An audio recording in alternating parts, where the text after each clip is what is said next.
Ada sebuah kisah yang disebutkan oleh Imam Bukhari dalam kitab Ihya, kitab sahihnya, di mana beliau menyebutkan tentang kisah Abu Hurairah yang pernah menjaga zakat fitrah.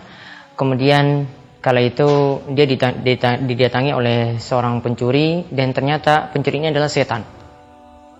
Kisahnya adalah itu Abu Hurairah suatu saat itu pernah dipasrahkan oleh Nabi SAW untuk mengurus zakat fitrah. Ya, Nabi SAW pernah memasrahkan kepada Abu Hurairah untuk mengurus zakat fitrah. Kemudian tatkala itu ya ada makanan di situ, ya zakat fitrah yang digunakan itu berupa makanan.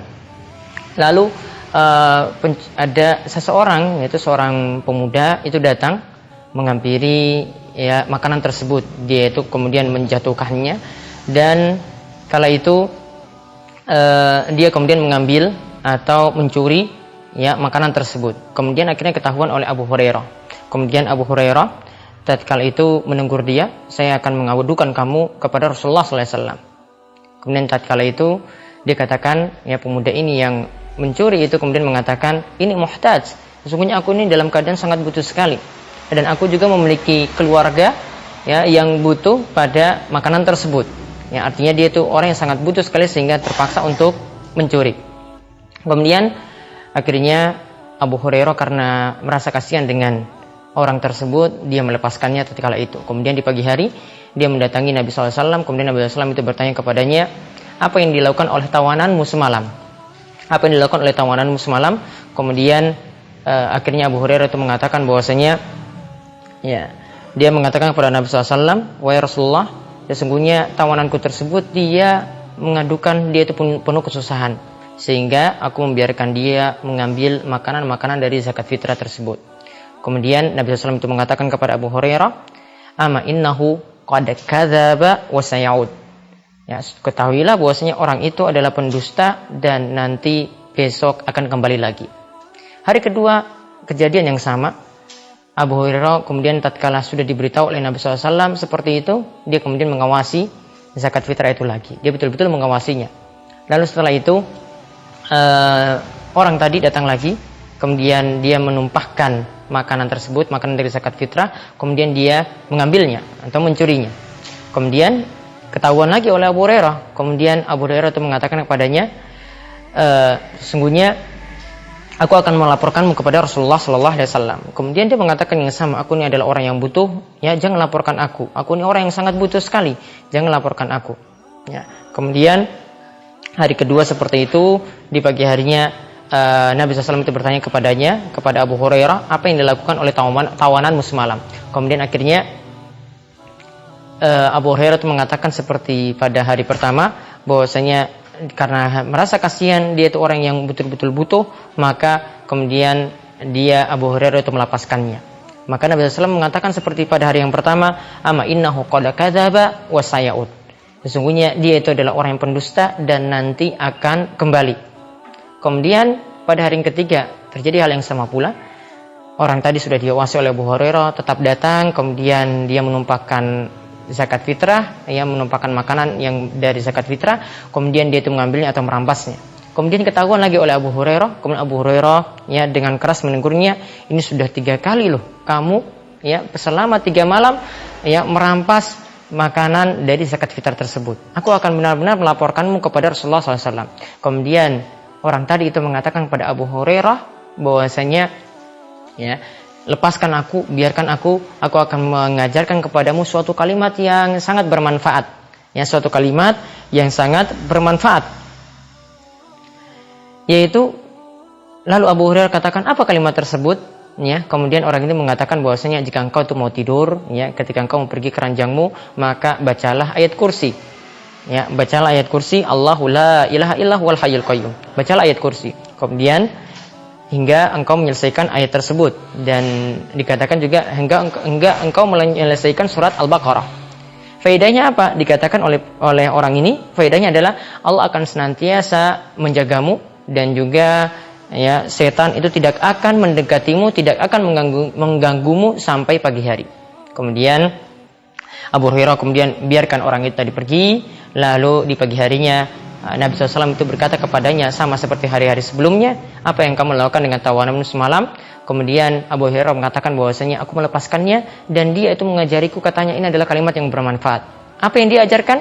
Dia itu mengajarkan ayat kursi. Katanya ini dapat mendatangkan manfaat, aku akan senantiasa dijaga oleh Allah dan setan pun akan menjauh dariku. Ya, setan pun tidak akan menggangguku. Ya, jadi diajarkan ayat kursi, kata dia. Dia dikatakan itu kalimat yang bermanfaat. Kemudian setelah itu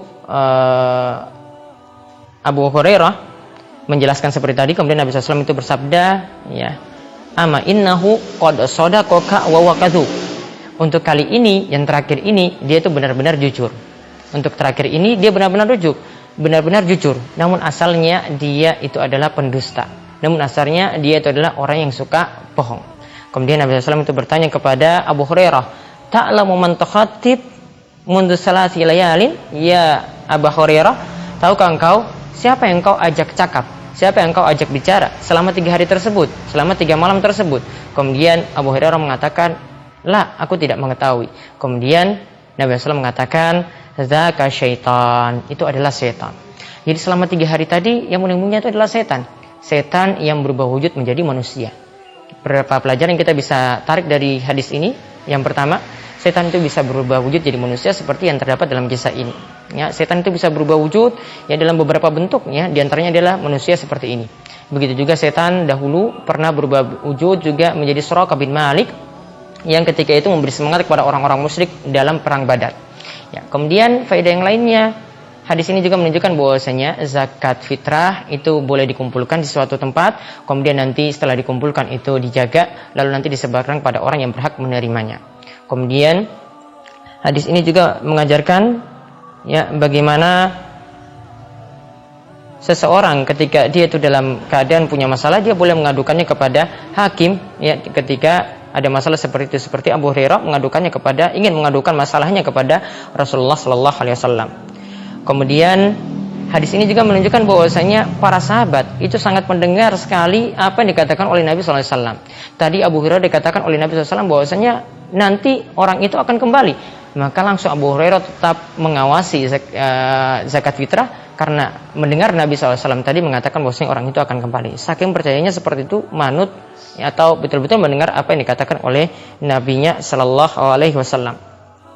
Kemudian faedah yang lainnya lagi, hadis ini menjelaskan tentang keutamaan ayat kursi dan juga keutamaan bacaan Al-Quran. Bahwasanya dengan kita itu membaca Al-Quran, membaca ayat kursi, ya, itu keutamanya adalah Allah Subhanahu Wa Taala akan senantiasa menjaga kita dan akan, ya, membuat kita tidak diganggu oleh setan. Kemudian faedah yang terakhir, hadis ini juga menunjukkan bagaimana keutamaan membaca ayat kursi sebelum tidur. Dalam riwayat lain dari Abu Mutawakkil dikatakan bahwasanya ayat kursi ini dibaca sebelum tidur. Juga dalam riwayat lain yaitu dari Abu Mutawakkil dikatakan dibaca ketika pagi dan sore hari. Maka dengan kita banyak membaca ayat kursi seperti ini atau juga banyak merenungkan ayat-ayat Allah Subhanahu Wa Taala dan juga mengamalkannya, maka Allah Subhanahu Wa Taala akan senantiasa menjaga kita dan menjauhkan kita dari berbagai macam gangguan, termasuk juga dari gangguan setan. Dan pelajaran penting, ya, penutup dari pembahasan ini, bahwasanya ilmu itu bisa didapat dari siapa saja selama kita tahu ilmu tersebut itu adalah benar. Ya, buktinya di sini Abu Hurairah itu mendapatkan ilmu dari setan sekalipun, ya, tetap dia itu menerimanya. Namun apa? Dengan catatan ilmu ini terbukti benarnya, karena Abu Hurairah setelah itu mengadukan kepada Nabi SAW tentang ilmu yang dia peroleh dari setan tatkala itu. Jadi tidak sembarang ilmu kita boleh terima dari sembarang orang, tetapi ilmu yang telah terbukti benarnya. Demikian para pemirsa sekalian, mudah-mudahan kisah Abu Hurairah dan setan yang jujur ini mudah-mudahan bermanfaat. Wabillahi taufiq wal hidayah. Wassalamualaikum warahmatullahi wabarakatuh.